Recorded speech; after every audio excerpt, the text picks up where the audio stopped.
never gives in under any circumstances whatsoever. He gets his head down and he fights and he fights and he fights until the last. And if he's got the right car, he can win. Clearly, as a driver, he has phenomenal talent. When I say talent, I really mean the ability to control a car at very high speed. And, of course, the head down in charge. He has a lot of aggression in him. Nigel will go faster than the car. He'll get in there, and whatever the circumstances, Nigel will put 100% plus into it. We decided as a team in the middle of last year that we needed to do a number of things to make Williams fully competitive in 1991. And we secured the services of a new aerodynamicist, Adrian Newey. And we felt also that we needed a star driver, a true front-rank superstar who could not only drive to the highest possible standards on the track, but motivate everybody at Williams and everybody at Renault. And that's why we went so hard for Nigel. For Nigel Mansell, 1991 began with a homecoming. Following weeks of secret negotiations, Nigel dramatically reversed his decision to retire from motor racing. After 2 years with Ferrari, Nigel was returning to his spiritual home in Formula One. That most English of Grand Prix drivers would be renewing his partnership with the most English of Grand Prix teams, Williams. It was with Williams that Nigel had scored his first win in Formula One in 1985. This had been followed by 13 more victories over the next 3 seasons as he came agonizingly close to winning the World Drivers' Championship in '86 and '87. After the 1990 British Grand Prix, Mansell announced his retirement. The public and the motor racing world were stunned. Over the next 3 months, the People's Champion received many tempting offers and finally signed a contract with the Williams team in October 1990. It was a relaxed and confident Nigel Mansell that appeared at a pre-season press conference. Being a very positive person like I am, we obviously went through the syndrome last year of retiring and not retiring. The reason I'm not retiring is because I'm sitting here and because of a certain gentleman over there and the new design of the FW14 with Patrick Head, of course. The only thing I will say is that I've never seen a factory so motivated. I've never seen mechanics, from engineers to mechanics to managers, directors, even a certain driver, which is not too far away from you, incredibly motivated to get the job done this year. And I think with all that, there's a certain amount of enjoyment which has come back to doing the job which perhaps has been missing for a number of years. What will being an Englishman in an English team as opposed to an Englishman in an Italian team mean to you in terms of improved working methods?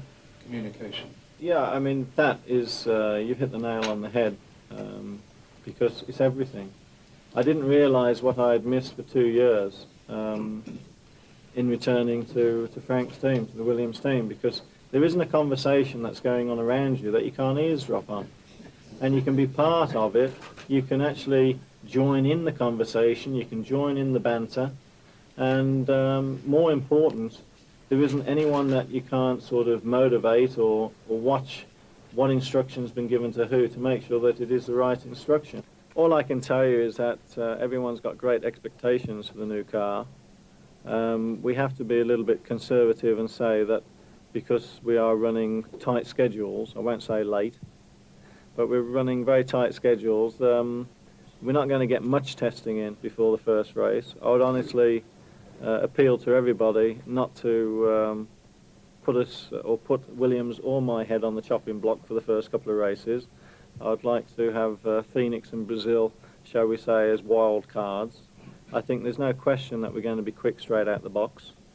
What I will say is that it's to be expected that we're going to have some problems somewhere, because it's a brand new engine, it's a brand new gearbox, and I know I'm repeating myself, and it's a totally different new car. I think time's right. I think I've done my apprenticeship more than ever before.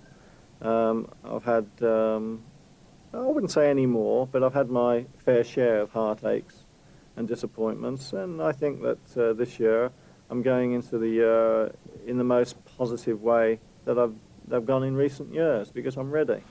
2 weeks later, on a cold and damp February morning at Silverstone, a new Williams Grand Prix car is unveiled to an eager world's press. Come on, Snow.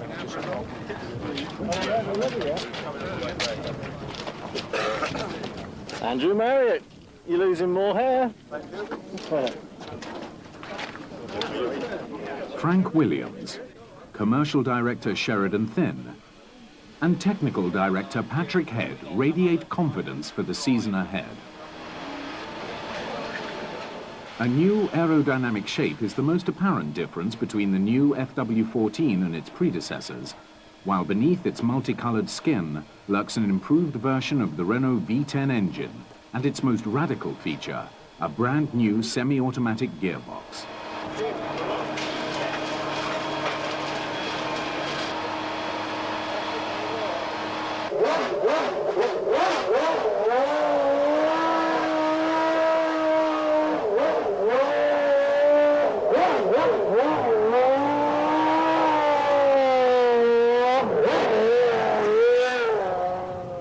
After his 2 years at Ferrari, Nigel has more experience of semi-automatic transmissions than any other Formula One driver. The first laps in the car are cautious, almost tentative, the driver feeling out every nuance of his new steed.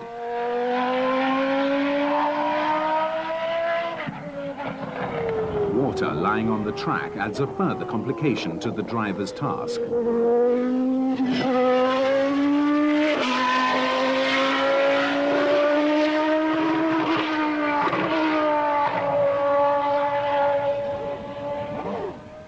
There is a brief pit stop to check that all systems are functioning correctly.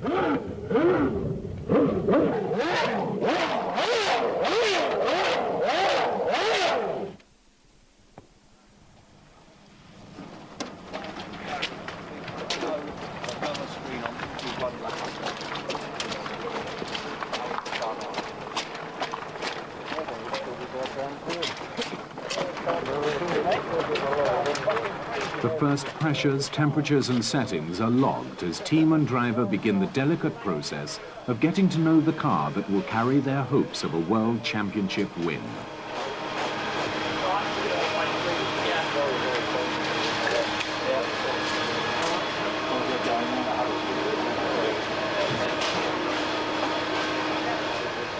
Back on the track, Mansell, the instinctive charger, comes to the fore, and the FW14 begins to fly.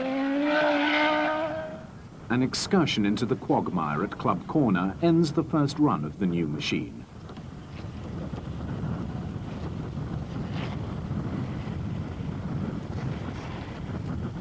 The FW14 returns on the end of a tow rope.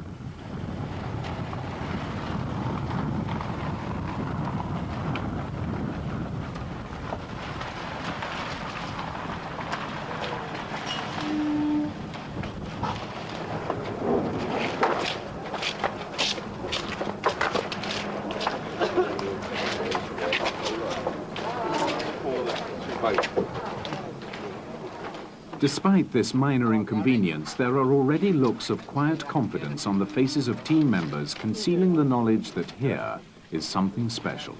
Well, this morning you had a spin. Could you tell us about that a little bit? Well, it's more down to the track conditions, really. I mean, you've probably taken some footage this morning, how bad it was, and with the automatic box, it's a little bit different to the Ferrari one. I changed down a bit too soon, and it locked the rear wheels, and basically just had a nice little spin, and the problem is, as you know, there's been a lot of alterations. We went, I think it was something like about 4 foot off the circuit, but it was like in quicksand, but the quicksand wasn't sand, it was mud, and it just went, so that caused a little bit of consternation, but no problems, and since then we've done a long run and it's been very reliable. You're really pleased with the gearbox. Does it surprise you that it's gone as smoothly as it has? Yeah, I mean, we've got a few little glitches now, but I mean, we've made tremendous progress, or should I say Williams have made tremendous progress, because when Ferrari's gearbox came out, we had a job running more than 3 or 4 laps together before there was a problem. So I'm greatly encouraged at how quick we are making the progress which is necessary. How would you characterize the car as different to the Ferrari you drive? I wouldn't like to at the moment, because I think until you put slicks on a car and qualifiers on a car and throw it around the corner and throw it around the circuit, you can't really compare. And you know, we are on wet tyres, we haven't run the car in dry conditions yet, so I think we're being a bit premature if I was to try and judge anything. What I will say, though, is that it gives us every indication that it's going to be a good car. What I say to you now, I mean, this day, the 21st of February 1991, let's have reliability this year and we'll pull it off. Reliability will be more important than ever in 1991. For the first time, all points scored by a driver will count towards his final championship score. But reliability is only part of the conundrum. Once a car is sorted and dependable, it must race against the highest quality opposition. Ayrton Senna would be going for his third world title in 4 years. Teammate Gerhard Berger is still hungry for his first win for McLaren. Alain Prost and the Ferrari have set the pace during winter testing. The race around the streets of Phoenix will be a tough baptism for the new Williams and its equally new gearbox. Phoenix Grand Prix, and Senna gets away beautifully on the left. Alain Prost on the right. Watch at the back of the grid. Mansell's coming through well on the left and down Jefferson Avenue into turn 1, the right-hander. It's Senna leading, Prost in second place, then it's Mansell, Patrese. Red 5, Nigel Mansell is being passed by Patrese now. Patrese going on the inside and he's overshot. Patrese has got too much momentum. He couldn't get round the corner. Nigel Mansell has gone through. He didn't hit Patrese. Nigel Mansell from third position in the race. This reminds me of Detroit when Nigel Mansell was driving for Lotus and he pushed his car across the line. Now, for some reason I do not understand, Nigel Mansell is frantically pushing his car backwards. That's the pit lane exit that he's coming up towards. I think he's just trying to get his car out of the way. He's getting a fat lot of help from the marshals, I must say. And so Ayrton Senna wins at Phoenix. Despite the retirement of both cars, the Williams team are encouraged by a competitive showing. Ayrton Senna would have home advantage on the Interlagos circuit near Sao Paulo. Senna gets away well, and Mansell is ahead of Riccardo Patrese. And it's, well, it's half a second now. That is Mansell spinning. Mansell spins, well, that'll give you an indication of how slippery it is. Mansell, he's stopping. Mansell out. Oh! For the second time in 2 races, Nigel Mansell retires in the Williams. Yes, Ayrton Senna achieves his ambition to win the Brazilian Grand Prix. The Williams cars have again shown promise. Mansell looking a likely winner until gearbox trouble. Brazil was pretty fantastic, really. We qualified reasonably well, and my teammate was on the front row. I was on the 3rd spot. Got off to a very good start. Excuse me. Chasing very hard in the early part of the race, and it was a good tussle between Ayrton and myself. And I felt very confident of possibly even winning the race, and then again we had the automatic gearbox doing automatic things like changing gear when it wasn't supposed to, and we obviously lost all drive again and we were at the race. Nigel's first European race since his return to Williams comes at Imola in front of the Tifosi, who until last year idolized him as a member of the Ferrari team. And it's go, let's see. Nigel Mansell comes out and slots in front of Gerhard Berger, who is passed by Modena. And into the lead goes Riccardo Patrese. And so now it's Ayrton Senna who is going to have to take a faceful of water. I mean, he's out. Mansell spins. It's happened to Prost, it's happened to Mansell, it's happened to Berger. To cross the line and win the San Marino. A disastrous race for Mansell. Senna's 3rd successive win puts the McLaren driver in a strong position in the championship. At the start, I went away in 1st gear fine and then tried to call for 2nd gear and 3rd gear and no gears again, load of neutrals, and everybody was tearing past left and right, and it was a very uncomfortable situation. And then lo and behold, I think it was again an English driver, Martin Brundle, that decided to try and overtake me in an impossible situation, and just basically broke my rear suspension and burst my rear tyre, and I was out of the race. I mean, the whole race for me was a complete joke and very disappointing.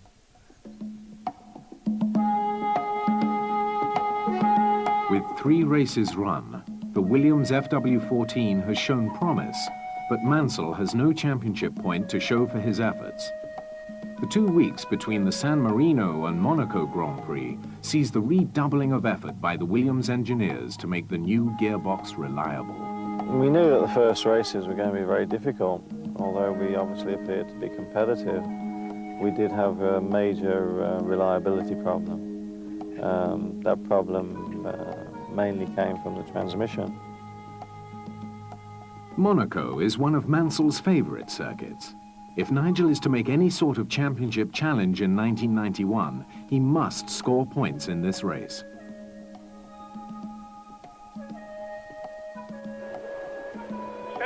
Laps, it's a long, long time, a 2-hour race. Go! And away they go. It's a good start by Stefano Modena. All the rest of them it's Senna leading, Modena second, Patrese third. Mansell is in fourth position. Mansell is very much a fighter, and how he's fighting now. He sees a chance of second place. This is lap 63. Could be lining up for a go at the chicane, but that requires some bravery. He is, and Mansell's going down the inside of the chicane, locked his brakes a bit. Nigel Mansell scoring points for the first time this year by finishing in second place. Senna's 4th consecutive win sets a record. Nigel's second place at last opens his championship account, but with Senna 34 points ahead, the task facing the Englishman is enormous. In the Constructors' Championship, Williams move up to 3rd place. The Williams Renaults come into their own during qualifying in Canada. Senna is deposed from his customary pole position by Patrese, with Mansell second on the grid. And it's a superb start by the Williams team. Patrese and Mansell absolutely together into the first left-hander, and then the right. So it's Nigel Mansell leading his teammate Riccardo Patrese with a very sore neck behind him in second place. In third position it's Senna, fourth is Alain Prost, fifth is Berger, sixth is Nelson Piquet. Everybody's got away well, and the Williams are on their way. Already there's a bit of a gap. Nothing seems to be deterring Nigel Mansell. He has worked so hard for this. I remember the sensation when he announced that he was retiring from Grand Prix racing after the British Grand Prix last year, and then the other sensation when he said he wasn't retiring after all, he was going to be driving for Williams, and everybody in Britain certainly gave a loud huzzah. In the race, Mansell and Patrese set the pace, Nigel pulling out a big lead. But even the super-efficient Williams team are powerless to counteract the most diabolical of all forces in motor racing, the curse of Murray Walker. And he's going to beat Nelson Piquet by some 50 seconds. He's taking the hairpin very... He's stopping! Nigel Mansell, just a few hundred yards from the flag on the last lap. He's stopping, he's banging his steering wheel in frustration. Something has happened. It looks as though he's out of the race. I got the news from the radio that Mansell is slowing down, and I just tried to push again the last lap, but when I saw him, I couldn't believe it. It was very, very good, very lucky. You must feel a bit sorry for Nigel, though. Well, I don't feel sorry for nobody. Robbed of a certain victory, Nigel's only consolation is that Senna has not added to his championship score either. Yeah, I thought, you know, if we're going to make inroads into the championship, we better start winning and winning quickly. And Canada has been good for me before. I've won there before. And we had a great race, really. We did the job in qualifying. We got into the lead virtually straight away. And then we built up best part of a minute in the lead, which was quite extraordinary, really. And then disaster struck on the last corner on the last lap. What can one say except don't want to dwell on it too much because you'll blow your brains out. But the car just stopped, simple as that. Can you scotch the rumour about you knocking something electrically out that stopped the car? Yeah, well, I mean, these are the people that, you know, when you've done a fantastic drive and you've done everything that's within your powers to do, they have to, when you've had a disaster, they have to try and kick you when you're down. And they create these malicious rumours that I accidentally knocked an ignition switch off in the car. And those people who say things like that and the people that print them, They are just too pathetic for words. Patrese and Mansell take the first 2 places on the grid at the Hermanos Rodriguez circuit, which features one of the most daunting corners in motor racing. It is at the high-speed Peralta that Ayrton Senna has a horrifying accident during qualifying.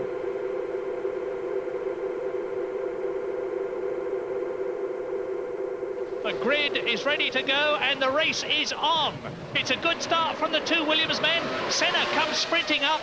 It's Patrese leading. No, it's Mansell going through. And we went off into the lead, and I thought everything was going to plan. We're pulling away a little bit. But then I just couldn't get the car to get up and go on full tanks. And I was having a job to stay in front of Ayrton. And then it was about halfway through, they gave me mixture switch 5, which makes another 3-4% richer on the engine. And all of a sudden, the engine just started to get up and go. Fantastic charge, and that's a new lap record, and that is only a 1/10 of a second slower than Patrese's pole position. So Mansell is absolutely flying. Yes, Patrese must win in Mexico, and Ricardo Patrese crosses the line to win in Mexico. Nigel Mansell finishes second, so that is a brilliant victory for Williams and for Renault. Patrese's win and Nigel's second place are a great boost for the Williams team, and work intensifies on the FW14 as the Grand Prix teams make the long journey back to Europe. Magny-Cours is a tight, demanding circuit on which overtaking will be difficult, if not impossible.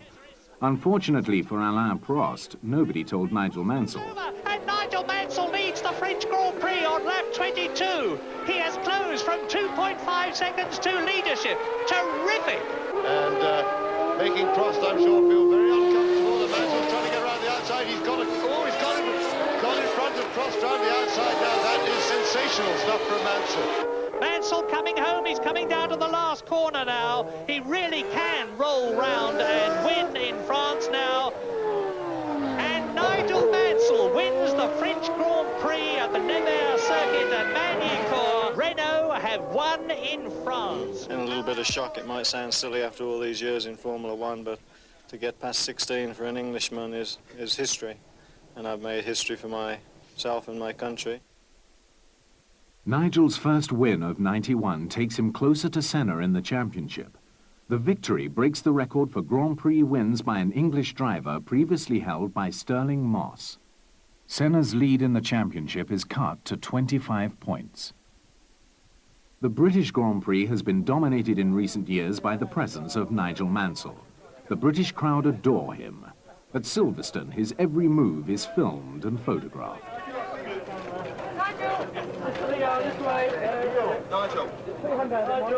The man from whom Nigel has just taken a record is on hand to offer congratulations. What I'm glad of is that the race that he did last week in France, I think he did a terrific race. I think his passing, the way he passed Alain Prost was a superb job. And therefore I'm glad, get him off my back, let him move on to have a go at Jackie and so on. No, quite seriously, I think he deserves it. It's taken a long time. It's now, what, 30, 35 years or something, and I suppose it's time somebody younger came along and got on with it. Two men with 33 Grand Prix wins between them, both heroes of British motor racing. I mean, I just enjoy Silverstone immensely. The crowds, the fans, the people, you're in your own country. I live at Silverstone, as you know, over the Grand Prix weekend, and I mean, it's just, to use the American term, and English really, it's just so outstanding, it's incredible. Silverstone holds some surprises for 1991. In the past year, the track has undergone major alterations. Gone are many of the old, blindingly fast corners, to be replaced by bends that put an even greater premium on skill and precision.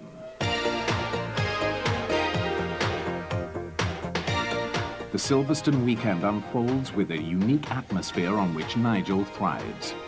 With the majority of the enormous crowd willing him on, Mansell has a huge psychological advantage over his rivals.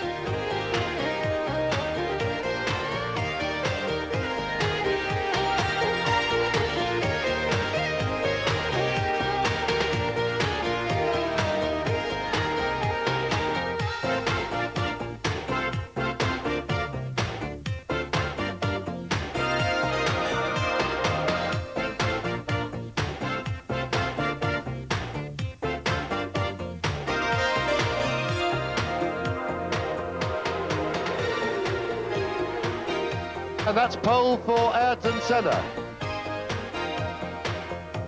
Pole position for Nigel Mansell, and I really don't think anybody's going to beat that now. That was a special lap. It was, I mean, a phenomenal lap from Nigel.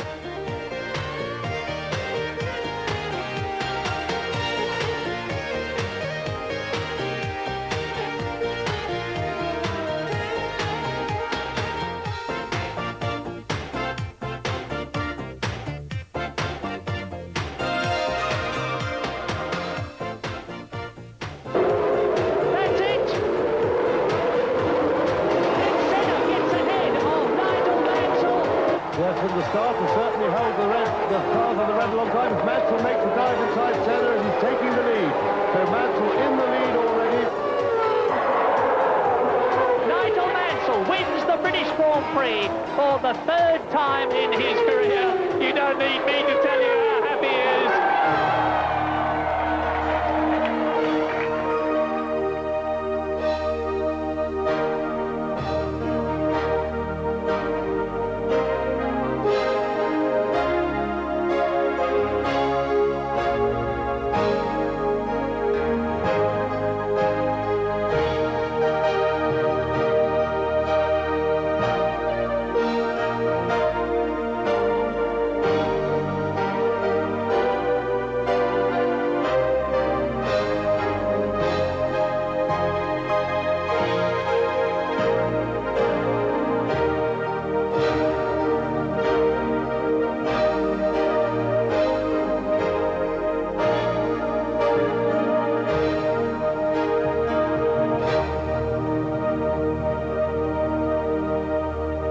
Senna's championship lead is now down to 18 points. Yeah, there's no question. I mean, what was so nice is coming off the French Grand Prix, which was very important for Renault, and racing and winning in front of President Mitterrand was a very, very important and great psychological boost for Renault.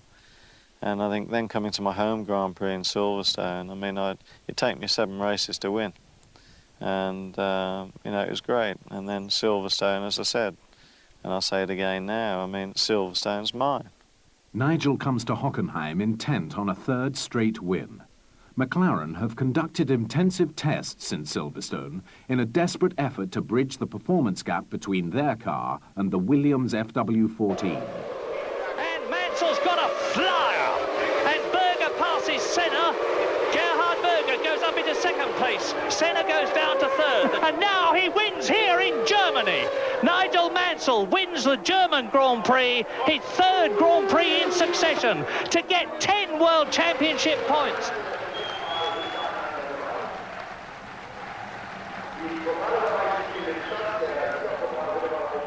The German Grand Prix win completes the first hat-trick of Nigel's career. The 3 wins have brought him to within 8 points of Senna in the World Championship.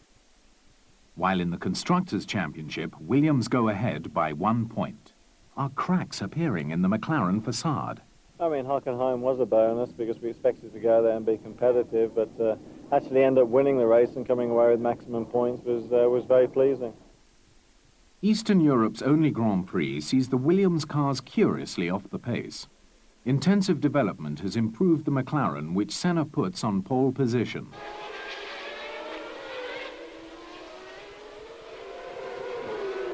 He wins from Mansell to stretch his championship lead to 12 points. Yeah, I think Hungary, we just got to accept the fact that, you know, we came away with 6 points. It was all about qualifying there. We weren't up to speed for whatever reason, and the race was won and lost in the first 5 seconds of the race. The fast, demanding Spa circuit is seemingly made for Mansell and the Williams car. Senna leads, Prost 2nd, Mansell 3rd, Berger 4th. Senna and McLaren pull out all the stops to back pole position, but in the race, Mansell's progress to another win appears unstoppable. Piquet took 9.9 seconds. Mansell has gained 2.5 seconds on his pit stop, and I'm looking to see how it... Now there is Piquet, and Nigel Mansell rejoins ahead of Jean Alesi, who was in 4th position. And Senna's passed him as well, and he's slowed right down. He's fumbling around in the cockpit. and what a shame. Senna's 5th win of the year is a blow to Mansell's championship hopes. But the true Brit is never one to give up when faced with a challenge. The fight will go on. Yeah, I'd like to pinpoint Belgium especially, because it was a fabulous race where we actually took the lead in the pits. It was one of the few races whereby our crew outstripped the McLaren team by far. We had a very quick turnaround and we came out and we passed Ayrton in the pits, so to speak, because we came out on the track in front and then we just pulled away. And everything was working perfectly to plan, and I was really happy with the car and engine performing great. And then we had another electrical failure. Monza is the home of Ferrari, but 1991 has seen the red cars in the doldrums. Many of the tifosi transfer their allegiance to Il Leone. They are not disappointed. But into the Rettifilio, it is Senna, Mansell, Berger, Patrese, then the two Ferraris, followed by one of the Benettons. Martini has gone ahead of Nelson Piquet. Up to the Ascari bends and now to Mansell. Is he going through and taking the lead on this occasion? Yes, he is. Mansell leads in Italy. And I'm going to say that Nigel Mansell has won the Italian Grand Prix. He thinks so. He's waving his hand. He has. Mansell wins and takes the 10 points that goes with it. A magnificent victory. A delighted Williams team.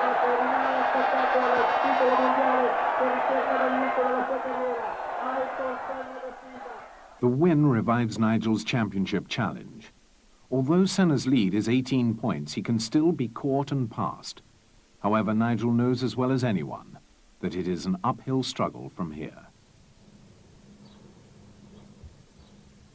The production of a Grand Prix racing car, such as the Williams FW14, draws upon the skills and talents of a large organization of dedicated workers. At the headquarters of Williams Grand Prix Engineering in the heart of rural Oxfordshire is a facility wholly committed to the production of Formula One racing cars. Since 1979, the cars produced here have won over 50 Grand Prix and carried drivers to 3 World Championship titles. Frank Williams' team is one of the most respected and competitive in the business.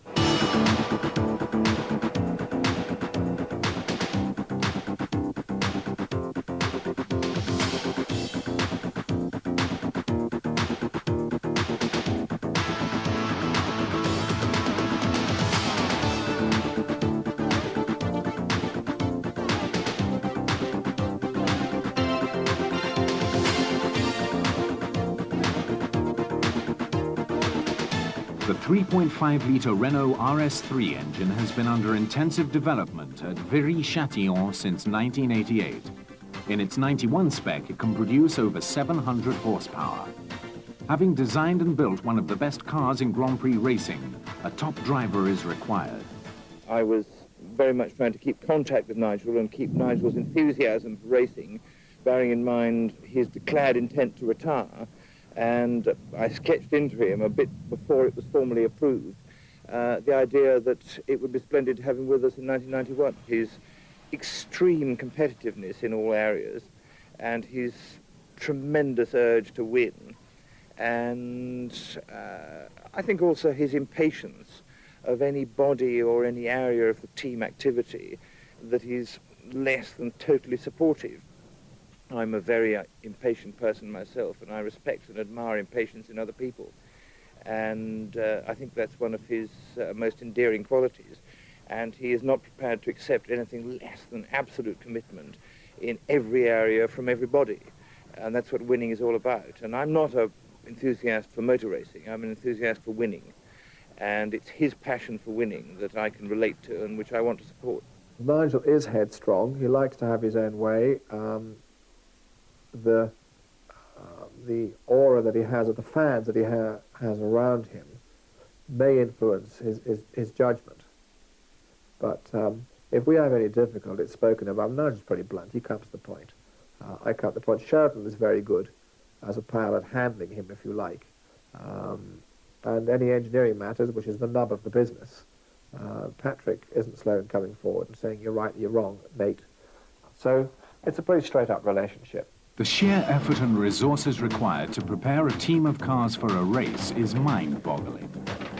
The appearance of a Williams FW14 on the grid represents both an enormous financial commitment and also reflects the dedication of the entire staff at Williams, in addition to numerous outside suppliers. Like an army on the move, the team packs its equipment in preparation for battle in Portugal.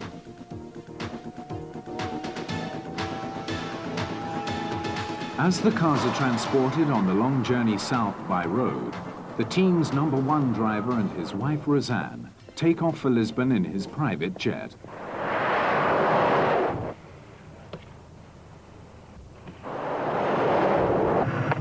Number 6 November Mike, your clearance. Number 16 November Mike.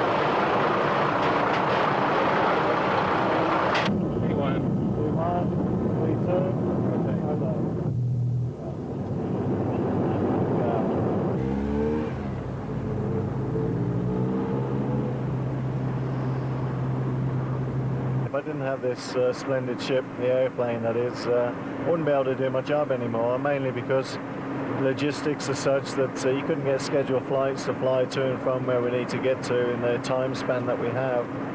The other important thing is minimizing the amount of hassle that we have.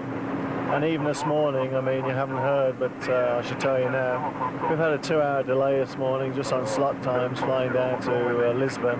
But in a nutshell, I wouldn't say it helps me prepare, but it gives me a little bit of freedom since Spa.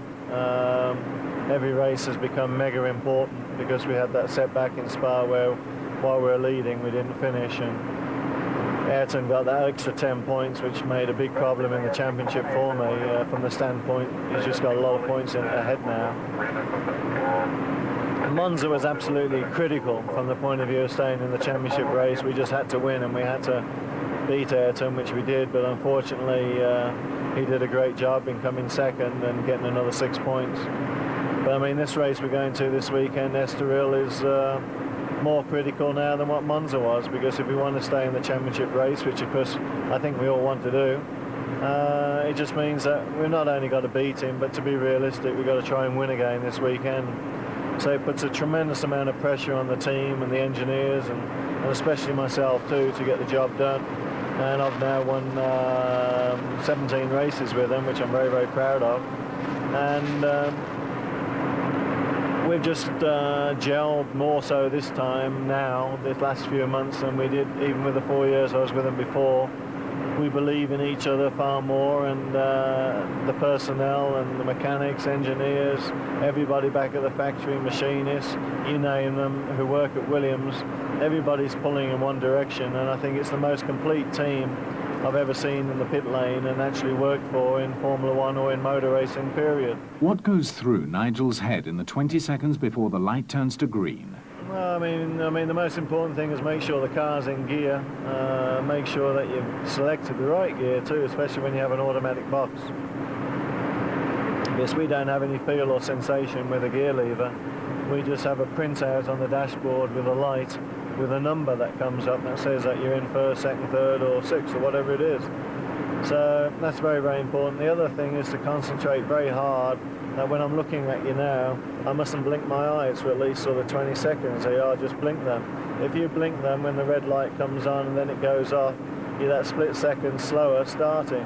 So you've got to concentrate like crazy to just stare at those lights, and when that red light goes out, you've gone. But don't go too quick, otherwise you get a minute penalty. So you're concentrating pretty hard. Estoril is a great racing circuit. It's a driver's circuit. Very, very fast, very demanding, a little bit bumpy. Tremendous grueling corners. I mean, very, very physical on 2 corners there. A lot of G-loading. The car's got to be right. If the car isn't right, you're in big trouble. And in one word, we've got to go and get the job done this weekend. November 16 November Mike, clear to land of that my speed of 3 with the 3 past direct.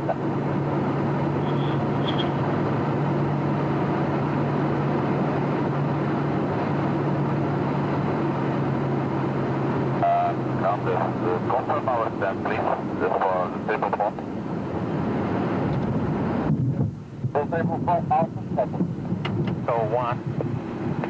That wasn't a bad landing, was it? Triple 155, push back and start up a blue. Number 1 time.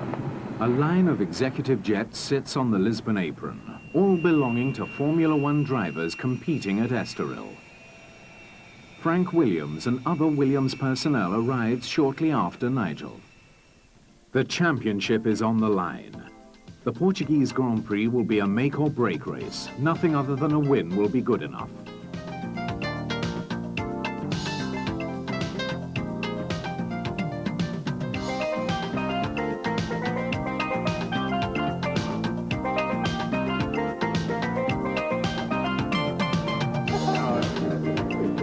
As the Grand Prix looms, Nigel escapes the pressure and relaxes with a round of golf, his other great passion. Tomorrow's a very, very important day because the weather looks like it's going to be changing. And if we can, we want to be on the front row tomorrow, ready for the race on Sunday, because Ayrton's going to be pushing very, very hard this weekend. And, you know, it goes without saying that I will too, but Ferrari's got to try and do something quickly because they're falling by the wayside, so Alan and Jean Alesi will be pushing very hard. And of course Ricardo, my teammate, who's I think surprised a lot of people this year. I don't think it surprised me, but you know, he's turning in some real good times in qualifying.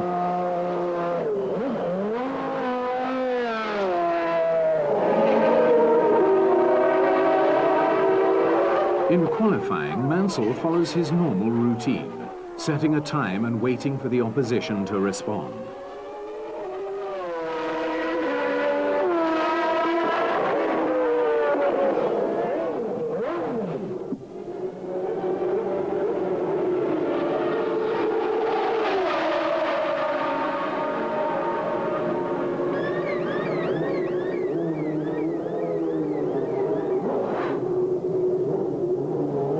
The reply comes from an unexpected quarter. After problems with his regular car, and with only 5 minutes remaining, Patrese is forced to use Nigel's spare car, which had been hastily modified to suit the other driver, and with a scorching lap snatches another pole position in the dying minutes.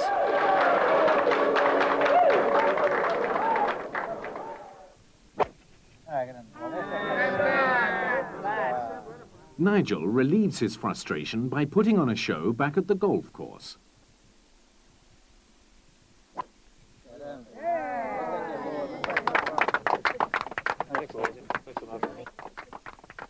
Motor racing is full of surprises, but if I'm showing my disappointment, it's because I am, because, you know, it's got to be said my teammate did an absolutely outstanding job today, a fantastic job, but, you know, he took the T car, which I was advised the better engine was in the other car, and I can't say too much because it's a very political situation we find ourselves in with a new engine which is supposed to be better. And I think in time it will be better, but you know, the great thing is that we're racing the RS3, although I shouldn't be telling you that, but by this program comes out, it will probably be okay to let you know. But there is some intrigue with the engines at the moment, and they will get it right, and the great thing is we'll have the right engine in the car for tomorrow. And we'll be very competitive, but the reason I'm disappointed is not because my teammate's on pole, although it would have been nice to do it the other way around, it's because I'm in fourth. And the McLaren splits Ricardo and myself, and needless to say, Gerhard's not going to make my life easy tomorrow, and Ayrton obviously is not going to make it even harder, so it's a heck of a situation for me, and one that we've been in similar before, but I'm not relishing exactly tomorrow. I'm going back to the circuit now as I finish talking with yourself, and I'm going to eat at the circuit tonight. I'm going to stay with the team and my engineer until the car is completely finished, so that I know that the settings we have on the car are going to be exactly as I want for the morning. We're going to have a game plan on tyres. We've got about 3 or 4 sets of tyres we want to run through tomorrow. We've got different aerodynamic settings which are vital for the race tomorrow. The reason they're so vital is as simple as this: I've got to overtake people down the straight. You can't overtake people down the straight if you're not as quick as them down it. So I might possibly have to run less wing than other people tomorrow to be quick down the straight. The only trouble there is that although you're quick down the straight, you might be slow around certain corners, so you're trading off all the time. I wish it was easy. If it was easy, everybody would be doing it. But Race day starts at dawn for the Williams mechanics. The hours and minutes tick by.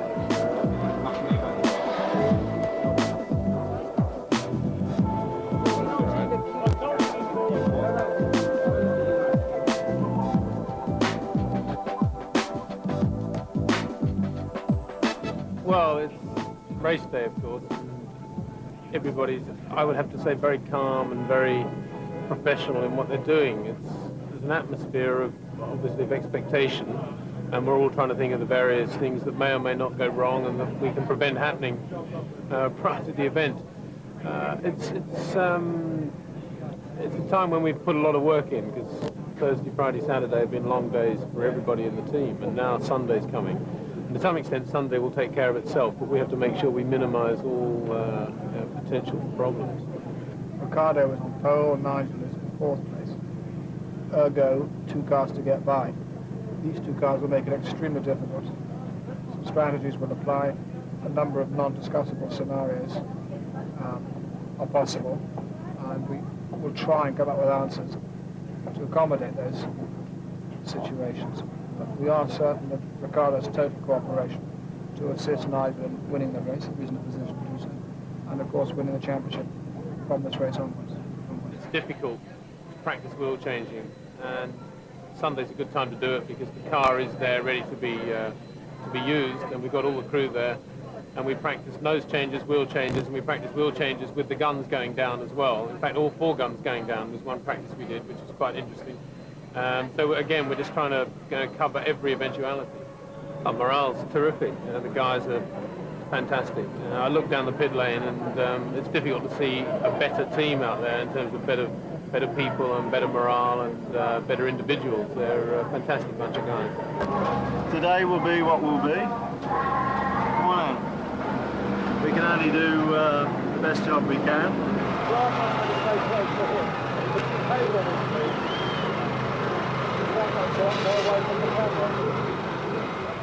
The grid assembles.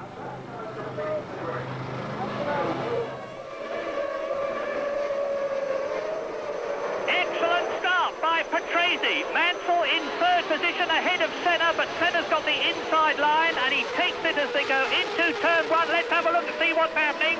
Mansell goes through to 2nd place. Mansell is now 8.5 seconds ahead, and he looks as though he's in the lead. Nigel Mansell has taken the lead. As Mansell goes for his tire stop. So, critical time, no hurry for the Williams team, just essential to have no errors, nothing stuck on, and just get him turned round. 10 seconds would do nicely. There is not a hurry on this one.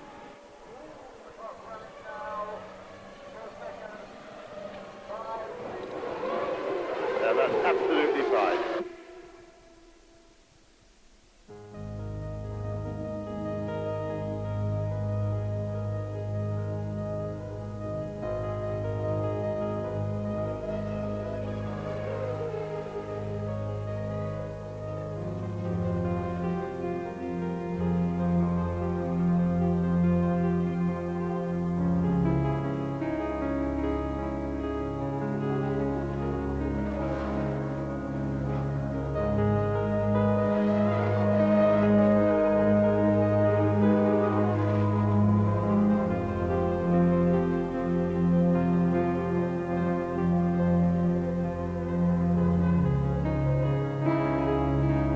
I did say 10 seconds would do. Do not make any mistakes, and it sounds like that is terribly bad luck for Nigel Mansell. Nigel begins an heroic recovery that will take him from 16th place to 6th in 20 laps before he is disqualified.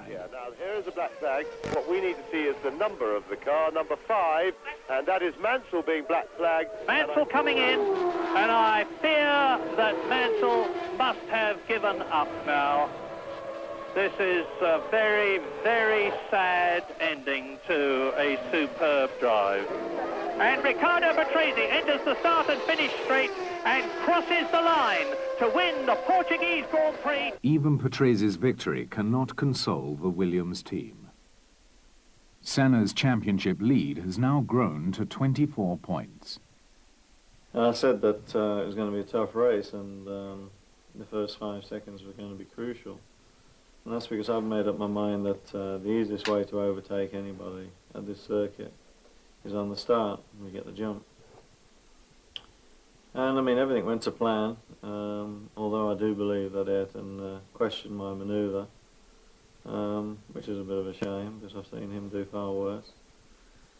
I mean, and you know, it couldn't have been better, could it? I mean, in second place behind my teammate, and I was sitting there conserving my tyres. And then we were pulling away a little bit, and then I started to push my teammate a little bit harder, and basically then he decided, oh, okay, I better pull over, and I blew past him, and I pulled out a little bit of a lead, ready for the pit stop. And then I think, you know, people best judge for themselves exactly what happened, because I'm still in a little bit of shock, because it's a fairly routine situation. What can I say, really? This is the day after, the morning after. It's only just after 9 o'clock in the morning. I didn't sleep too good last night. People are going to say, well, who are you going to blame? Well, I can tell you, smiling, I'm not going to blame anybody. I think it's one of these times that you got to look into the camera and grin and bear it and say, we're a great team, we're all together, and we'll stick with one another. And I feel terrible frustration and disappointment, I won't deny that, but my heart goes out to the people involved yesterday, because I know how they feel, and I know they share how I feel, so I'm not pointing the finger. I shall just say, you know, let's do a little bit better next time. Despite odds stacked heavily against him, Barcelona sees Mansell put on a defiant show. He's got Mansell climbing all over him. He has no reason to stay out. I think the tactics should have been for Senna to go for tyres. It's going to be too late. Wheel-to-wheel stuff. Look at this. They're almost touching. Mansell gets in there. And Senna back on the inside. And meantime, and that's Senna spinning. Senna spins and is nearly collected. As Mansell goes to the inside. And wheel-to-wheel stuff. And Mansell got it. And Berger really seemed to hang on to that one for a long time.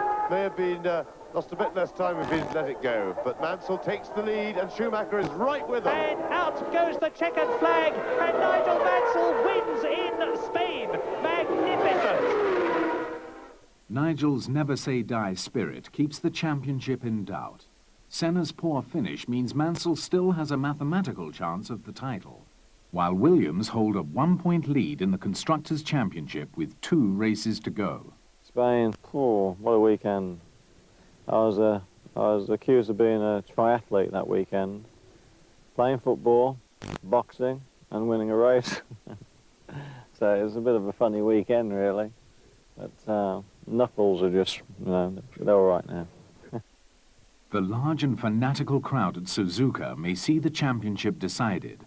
For Nigel, it is a fait accompli. Victory is essential. We can't go anywhere, we can't do anything. Actually operating and trying to do our job is very, very difficult at times. But that's sort of the downside. But the upside is, I mean, they are fantastic fans.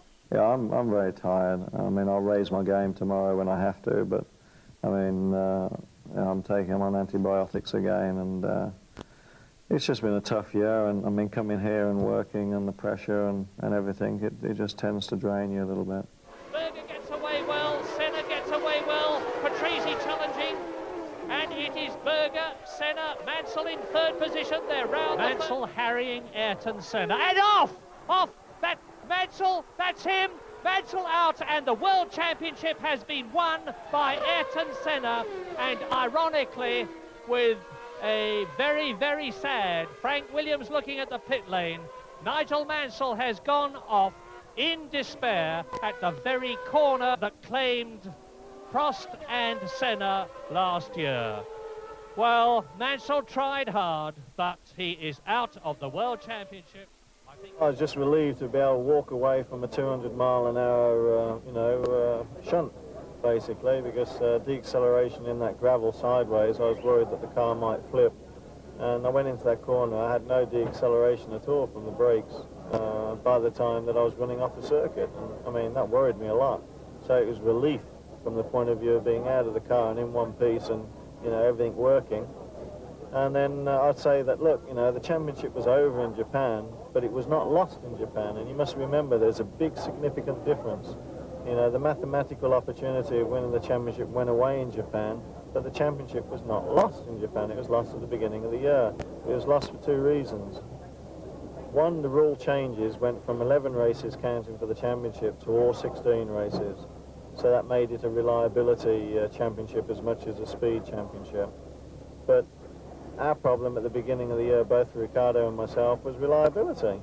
I mean, we didn't finish any races for the first 3 or 4. I mean, there's Ayrton got 40 points up on the board, and I got my first points, which was second in Monte Carlo, and I was 34 points before we even started. With the championship pressure off, hopes are high for a battle royal at the 1991 finale.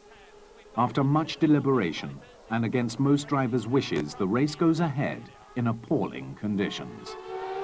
Senna leads Mansell by a gap that you can see. What about Mansell? He's going for it. He's right up alongside, and that's possibly the reason that's the Jack Brabham Straight. Nigel Mansell has spun out of the Australian Grand Prix. Stop the race, he's saying. Red flag is out, red flag out. Red flag on the start-finish line, so the race has been stopped. Nigel Mansell being helped into the medical wagon. A deflating end to a superb year of World Championship Grand Prix racing. Despite sliding into a barrier, Mansell is placed second in what turned out to be the shortest ever Grand Prix, just 14 laps, bringing down the curtain on his 1991 season. Nigel's second place in the championship is the product of sheer determination. Williams Renault finished second in the Constructors' Championship, having provided McLaren with the strongest challenge to their supremacy in years. Well, I have to say that I don't sit down at the beginning of the year and say, right, I think we might win 6 or 8. That's fine, the sky as far as I'm concerned. I'm very happily surprised with the performance, almost indeed the superior performance most of the time, of the car that Patrick had made the new come up with. This is a certain outstanding motor car, and that makes life easy. The engine's extremely competitive. I'm happily surprised, but I did not sit down with anybody else in India and say, well, these are our, well, yes, these are our targets, but how we achieve them, only time will tell.